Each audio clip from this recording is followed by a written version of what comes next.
요한복음 15장 1절에서 8절 말씀 찾으신 줄 알고 제가 읽겠습니다. 나는 참 포도나무요 내 아버지는 농부라. 물은 내게 붙어있어 열매를 맺지 아니하는 가지는 아버지께서 그것을 제거해 버리시고 무릇 열매를 맺는 가지는 더 열매를 맺게 하려 하여 그것을 깨끗하게 하시느니라. 너희는 내가 일러준 말로 이미 깨끗하여졌으니 내 안에 거하라. 나도 너희 안에 거하리라.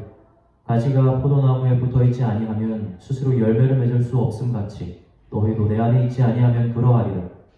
나는 포도나무요 너희는 가지라. 그가 내 안에 내가 그 안에 거하면 사람이 열매를 많이 맺느니 나를 떠나서는 너희가 아무것도 할 수 없으니 사람이 내 안에 거하지 아니하면 가지처럼 밖에 버려져 마르나니 사람들이 그것을 모아다가 불에 던져 사르느니라.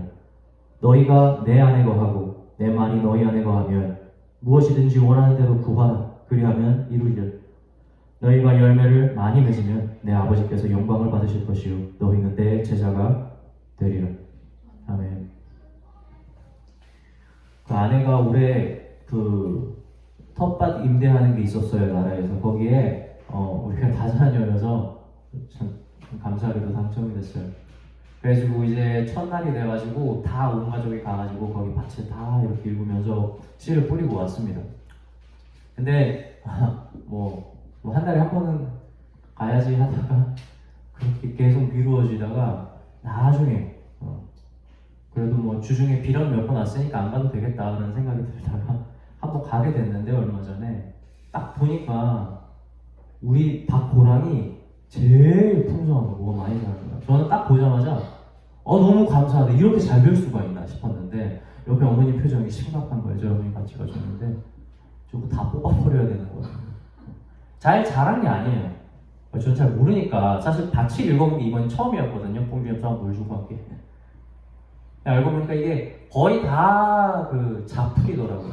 그래가지고 또 가서 보니까 제가 뭐 또 알겠어요. 자풀인지 뭔지 잘 모르겠어요. 상추는 제가 자주 먹으니까 상추 하나는 알아보겠는데 풀은 뭐가 뭔지 하나도 구분이 되지 않는 거예요. 그래가지고 어머님한테 이제 물어보면서 뽑았어요. 이거 자풀 맞냐고. 그래서 모양 하나씩 보면서 뽑은 겁니다. 근데 뽑다 보니까 이 자풀도 진짜 제가 심어놓은 거랑 정말 똑같은 게 있어요. 특히 콩 같은 거 심어놓은 게 이파리가 자풀은 구분이 잘 안 되는 거예요. 모양이 약간 이렇게 물방울 이렇게 예쁘게 돼 있으면 이게 잡초고 약간 이렇게 뾰족하게 올라가야지 이게 콩이더라고요. 제가 또 실수로 몇 개 뽑았어요. 또 당근은 또 풀이 왜 이렇게 또 자풀같이 생겨가지고 그것도 몇 개 뽑았다가 나중에 다시 심었어요.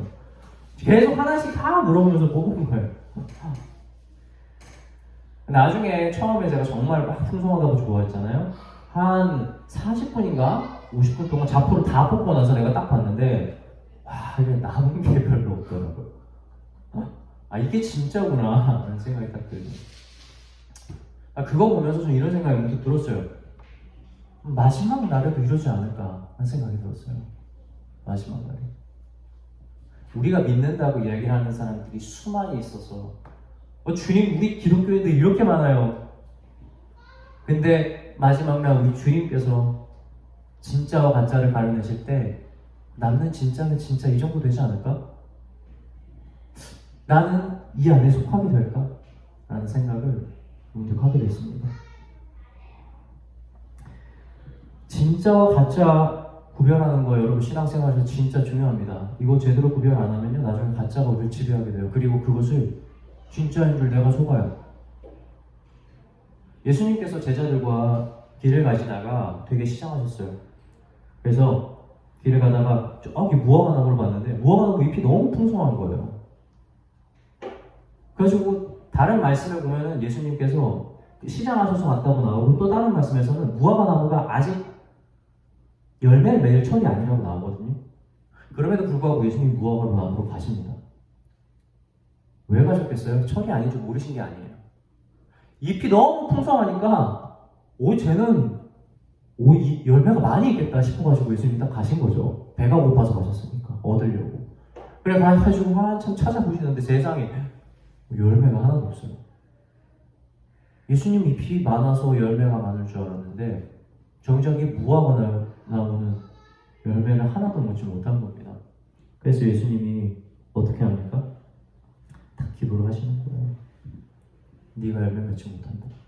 이 무화과 나무가 곧 마르게 됐다고 성경이 이야기합니다. 뭐 한 거예요? 말라 죽은 거예요. 사랑하는 성도 여러분, 예수님께서 뭐 자연을 미워하고 파괴하시는 분 아닙니다. 멀쩡한 무화과 나무를 왜 죽여요? 막 마르게 하니까 이게 막 그런 내용이 아니에요. 첫 번째는 제자들에게 기도의 능력을 가르치신 건 맞습니다. 내가 기도했을 때 어떻게 이루어지는지를 보라는 거죠, 그죠? 그런데 그것보다 사실은 더 중요한 건 열매를 맺지 않은 무화과 나무가 죽었다는 거예요. 예수님이, 우리가 이걸 표면적으로 보면 예수님이 기도를 해서 이 멀쩡한 무화과 나무를 죽인 것처럼 보이지만 사실은 그게 아니라 열매를 맺지 못하는 나무는 원래 죽은 거라는 거예요. 죽은 실체를 예수님이 드러낸 거지, 여러분 예수님 기도로 죽은 게 아니라는 걸 여러분 아셔야 돼요. 열매 맺지 않은 나무는 그것 자체로 죽은 거예요. 아무리 잎이 풍성하고 사람들이 겉보기에는 저것은 정말 훌륭한 나무라 하는 건 다 필요 없는 거예요. 예수님이 찾는 열매가 없으면 죽은 나무예요. 여러분이 세상에서 어떠한 칭찬을 듣는지 모르겠습니다. 심지어 여러분들이 교회에서 얼마나 충성되는 사람인지, 얼마나 사람들에게 인정받는지, 주변 교인들에게 얼마나 능력 있다고 인정받는지 모르겠으나 그런 거 다 필요 없어요. 예수님이 와서 열매를 찾는데 없으면 가짜인 거예요. 이미 그것 자체가 죽었다는 거예요. 그 나뭇가지는 포도나무에 붙어있는 나뭇가지가 아니라는 거예요.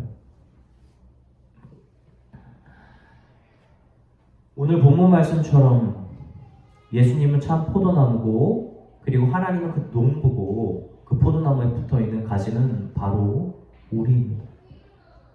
열매를 맺지 않는 나뭇가지는 그 농부이신 하나님께서 다 쳐내고 그것을 다른 사람들이 와가지고 다 불살아 버린다고 지금 성경은 이야기하고 있습니다.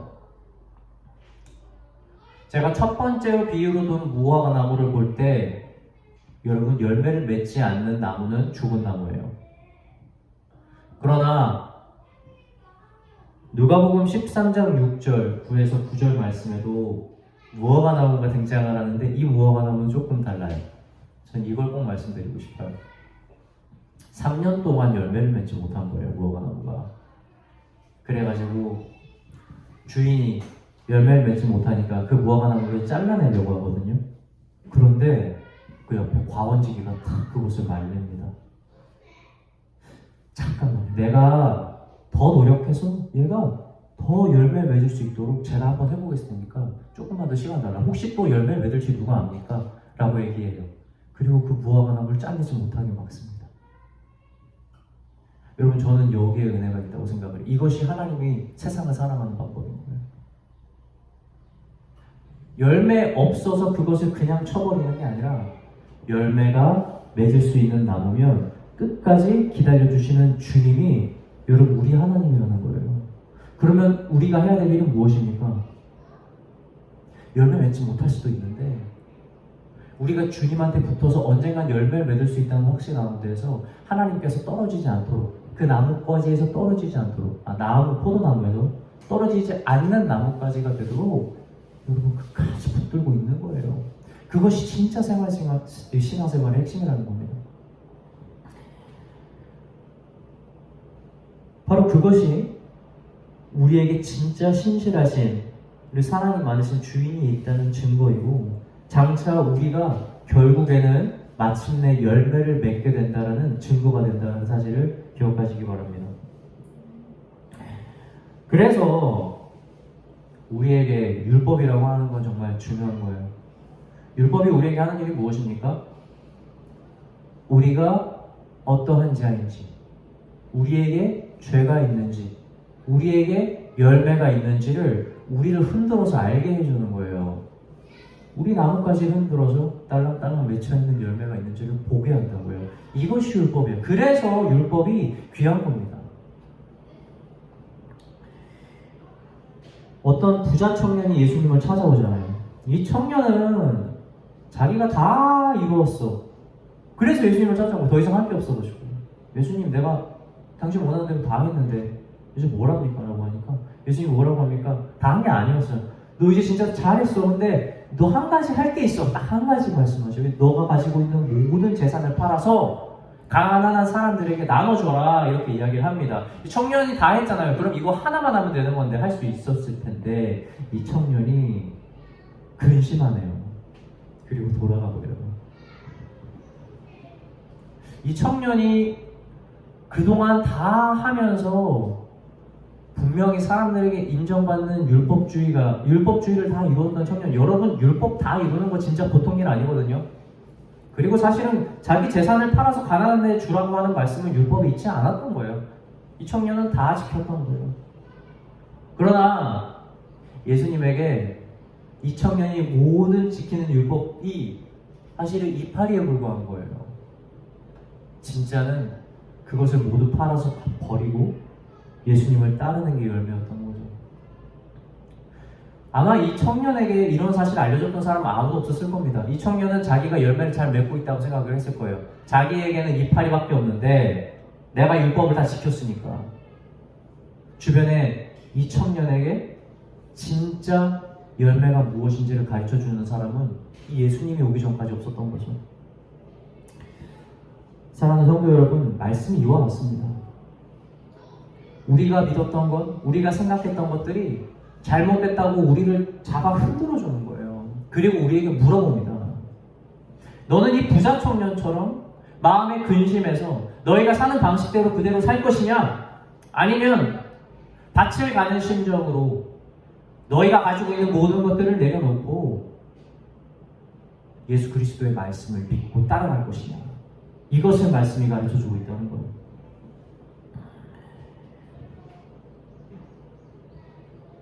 열매가 없는 삶에 적응하면 열매를 맺는 삶을 어색하게 여기게 돼요, 여러분. 그거 아셔야 돼요. 육신을 사랑하는 삶에 우리가 적응하면 영적인 일을 사모하는 것을 어색하게 여겨요, 여러분. 세상 일을 입술에 계속 담고 살아가면 말씀을 입에 담는 것이 내 삶에 어색하게 된다고요. 그렇게 가짜 열매를 진짜라고 생각을 하고 그것을 내가 의지하고 살아가게 되는 삶이 우리의 삶을 지배하게 된다는 사실을 기억하시기 바랍니다. 가짜가 진짜가 되어가는 과정이 되는 거예요. 그래서 우리는 말씀을 통해서 우리가 포도나무에 잘 붙어 있는지 날마다 흔들어보는 과정이 필요합니다. 신앙생활은 얼마나 많은 열매를 맺었느냐의 문제는 아니에요. 물론 오늘 본문 말씀에서는 그 열매가 있어야 예수 그리스도의 제자가 된다고 하는데, 여러분, 신앙생활은 열매가 아직은 없을 수 있는데 진짜 신앙생활은 이거예요. 열매가 있는지 없는지 확인하는 과정을 거치는 것 자체가 가장 신앙생활의 핵심인 겁니다. 물론 우리가 의로운 삶을 쫓고 의로운 것, 공의로운 것을 추구하는 것 중요하지만 그것보다 더 중요한 것은 우리 안에 죄가 있는지 없는지를 확인하면서 우리 자신을 흔들어 보는 과정, 그 회개의 과정. 이것이 있느냐 없느냐가 의인이냐 아니냐의 차이인 거예요. 하나님은 우리에게 열매의 숫자로 우리를 판단하지 않습니다. 성경이 뭐라고 합니까? 여러분, 넘어지는 건 있을 수 있어요. 실수하는 건 있을 수 있어요. 실패하는 건 있을 수 있어요. 그런데 그 실패했을 때 다시 돌아갈 자리가 있느냐예요. 넘어졌을 때 붙들 하나님의 오른손이 있느냐예요. 그래서 성경은 수많은 우리의 믿음의 조상들이 어떻게 실패하는지를 여실히 보여줍니다. 그리고 무엇을 보여줍니까? 하나님이 그들을 어떻게 일으키는지, 그들에게 어떻게 열매를 맺게 하는지. 열매의 개수를 얘기하는 게 아니에요. 그들이 열매를 맺을 수 있는 가지가 되어 있는지, 포도나무에 계속해서 붙어 있는지, 흐르는 시냇가에 심겨진 나무인지, 이걸 확인하는 과정이 여러분 신앙생활의 핵심인 겁니다. 마태복음 21장에 언급됐던 무화과나무, 죽은 나무, 열매를 맺지 못하는 나무, 결국 열매를 맺게 되지 못할 나무, 그리고 누가복음 13장에 언급된 무화과나무, 그렇죠? 모두 맞아요. 잎사귀만 있고 열매는 하나도 찾을 수 없었어요. 그런데 이 두 무화과 나무의 차이가 무엇이었습니까? 바로 후자의 무화과 나무는 여러분 과원지기가 옆에 있었던 거예요. 과원지기가. 그 신실한 과원지기가. 하나님이 판단하려고, 하나님이 자르려고 하는데 그걸 막아서는 거예요. 그리고 제가 열매 맺게 할 테니까 잠깐만 기다려주세요. 우리 예수 그리스도가 그런 일을 하고 있는 겁니다. 믿는 자가 왜 담대할 수 있어요? 왜 그럴 수 있습니까? 우리가 잘려나가지 않도록 우리 예수님께서 계속해서 우리를 중보하고 계시는 거예요. 비록 우리는 부족하지만, 비록 우리는 수년 동안 열매를 찾을 수 없는 악한 무화과나무처럼 보이지만, 우리 신실한 과원지기가 그것을 지키고 그것을 왜 끝까지 기도하고 중보하면서 열매를 맺게 할 때까지 그대로 붙어있게 한다는 거예요. 사랑하는 성도 여러분, 참 포도나무에 붙어있는 나무까지 우리에게 능력이 되는 건 누굽니까? 이 바로 과원직입니다. 예수 그리스도예요. 이 예수 그리스도를 떠나지 않는 저와 성도 여러분이 되실 주님의 이름으로 축원합니다. 비록 그 과정이 힘들죠. 연단을 하죠. 계속 우리를 잡아 흔드니까. 잡아 흔들어야죠. 그래야 부족한 줄 알지 않습니까? 아브라함을 보내봐야죠. 이 모르는 땅으로. 그래야 자기 안에 무슨 열매가 있는지 알 수 있지 않았겠어요? 아들 죽이라고 해야죠. 재물 죽이라고. 재물로 내라고. 그래야 안에 있는 열매 볼 수 있지 않겠어요? 모세 다 늙어 빠져서 지팡이밖에 없을 때 보내야죠. 그래야 하나님이 일하는 거 보여줄 수 있지 않냐고요. 누가 시험을 안 받았습니까? 누가 믿음의 시험을 안 당했어요? 여러분 흔드는 것이 두려우세요? 여러분 그거 신앙이 아니에요. 우리는 절대 잘려나가지 않는 나뭇가지입니다. 예수님이 그렇게 우리를 보호해주세요. 그리고 우리한테 계속해서 알려주는 겁니다. 너희에게 무엇이 있는지 봐라. 이걸 보는 것, 이것이 너무 신앙에서는 중요하다는 거예요. 코로나 검사 다 받아보셨잖아요. 그죠? 받고 나면 어떻습니까? 엄청 떨리잖아요. 양성 나오면 어떡하나. 다음날 그 문자 오기 전에 계속 핸드폰 쳐다보고 안 그래요? 여러분 말씀 그렇게 보세요. 말씀을 갖다 대서 나에게 열매가 있나 없나 걱정하는 삶을 사는 게 여러분 우리예요. 매일마다 들여보면서 열매 안 나오면 어떡하지? 그 심정으로 말씀을 보셔야 된다는 거예요.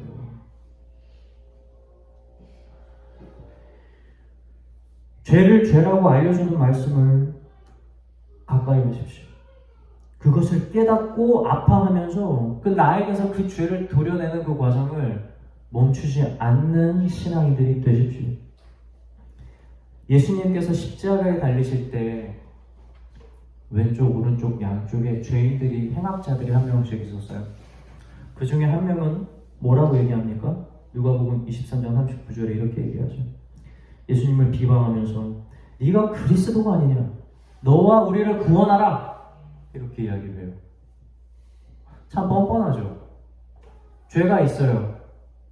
그런데 자신은 응당 구원받아야 될 사람인 것처럼 이야기를 해요. 근데 한 죄악자는, 행악자는 뭐라고 얘기합니까? 너 그렇게 얘기하지 마라. 뭐라고 해요? 41절 제가 읽어드릴게요. 우리는 우리의 행한 일에 상당한 도움을 받는 것이니 이에 당연하거니와 이 사람의 행한 것은 옳지 않은 것이 없느니라, 이렇게 말합니다. 이 고백은 예수님을 예수님으로 인정한 고백도 있지만 여러분 그 전에 한 가지가 먼저 있어요. 그 다른 죄인이랑 다른 게 뭔지 아십니까? 바로 이렇게 얘기했다는 거예요. 우리는 우리의 행한 일에 상당한 도움을 받는 것이니. 두 행악자가 얼마나 큰 죄를 저질렀는지 모르지만 확실한 것은 어마어마한 죄를 저지른 겁니다. 그 십자가에 달린 형을 나눈다는 것. 근데 한 명은 예수님한테 당신 능력 있으면 우리 좀 구해라라고 얘기를 하고, 한 명은 뭐라고 얘기해요? 나는 죽을 만하다. 내가 살면서 정말 큰 죄를 저질렀다. 여러분 이것을 먼저 고백을 한 거예요. 자신의 죄가 무엇인지를 한 행악자는 예수님 앞에 고백을 한 거죠.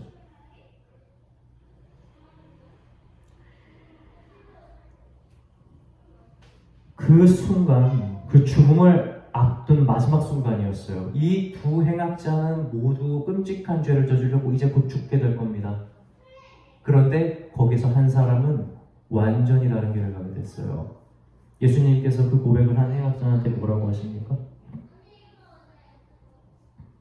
내가 진실로 내게 이르노니 오늘 내가 나와 함께 낙원에 있으리라. 무엇이 갈랐어요? 무엇이? 죄를 바라보는 그 시선 말이에요.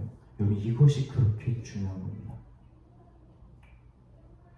사람은 살면서 회개를 한번 합니다.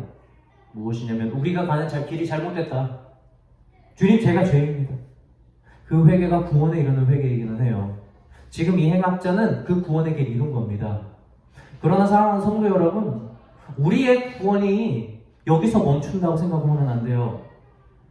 우리는 그 이후에도 끊임없는 회개를 해야 돼요. 사도 바울이 그렇게 살았거든요. 사도 바울은 정확하게 우리의 삶을 뭐라고 얘기합니까? 경주에 비교해요. 이상한 거예요. 경주에는 등수가 있거든요. 여러분, 구원에 등수 있는 거 얘기 안 하시거든요. 구원엔 등수가 없어요. 그런데 구원받은 그들 가운데 경주에 대해서 사도 바울은 이야기해요. 그리고 그 상이 다른 것을 이야기를 합니다. 우리는 구원을 받았어요. 그러나 여러분, 우리가 구원받고 그대로 죽게 되면 우리 이것은 작은 구원이에요. 그러나 우리가 구원받은 이후에 우리가 끝까지 우리를 단련하며 우리가 계속해서 열매 맺는 과정을 거치는 과정을 하는 것을 우리는 성화의 과정을 걷는다고 하고, 사도 바울이 말하는 다름질입니다. 이것을 통해서 우리는 더욱더 큰 상을 바라보면서 더 큰 구원을 이루게 된다고 성경은 이야기를 합니다. 바울이 한 말이 있어요. 고린도전서 3장 10절에서 15절 말씀이고 제가 읽어드릴게요. 내게 주신 하나님의 은혜를 따라 내가 지혜로운 건축자와 같이 터를 닦아둠에 다른 이가 그 위에 세우나 그러나 각각 어떻게 그 위에 세울까를 조심하라. 이 닦아둔 것 외에 능히 다른 터를 닦아둘 자가 없으니 이 터는 곧 예수 그리스도라. 만일 누구든지 금이나 은이나 보석이나 나무나 풀이나 짚으로 이 터 위에 세우면 각 사람의 공적이 나타날 터인데 그날이 공적을 밝히리니 이는 불로 나타내고 그 불이 각 사람의 공적이 어떠한 것을 시험할 것입니다. 만일 누구든지 그 위에 세운 공적이 그대로 있으면 상을 받고 누구든지 그 공적이 불타면 해를 받으리니 그러나 자신은 구원을 받되 불 가운데서 받은 것 같으리라. 아멘. 이 말씀은 사실 고린도 교회가 지도자들의 방황을 대해서 지적을 하는 거예요. 내가 너희에게 터를 닦아뒀어. 근데 이것이 무슨 터예요? 예수 그리스도란 이름으로 터를 닦아뒀어요. 이 위에는 아무것도 다른 이가 더할 터가 없습니다. 너희는 이 터에서 이제 세우기를 시작을 하는 거예요. 근데 이 터에다 세울 때 너희가 금이나 은이나 뭐 짚이나 나무나 돌 같은 것들로 너희가 세우게 될 거다. 이거는 각 사람이 자신이 가지고 있는 것들을 통하여서 하나님의 영광을 위해서 세우는 것이죠. 그러나 이것이 나중에 불로 시험을 받게 될 텐데 그때 남아있는 것들, 남아있는 자들, 하나님의 불로 시험을 받고 남아있는 자들에게 상이 있으리라고 해요. 여러분, 그런데 중요한 것은 그 상은 구원이 아니에요. 바울이 얘기를 하죠. 비록 다 타고 없으신다 할지라도 예수 그리스도라는 그 내가 세운 터 위에 너희가 있다면 너희가 구원은 받을 것이로되 그 구원이 불 가운데서 한 것 같으리라. 이렇게 얘기를 합니다.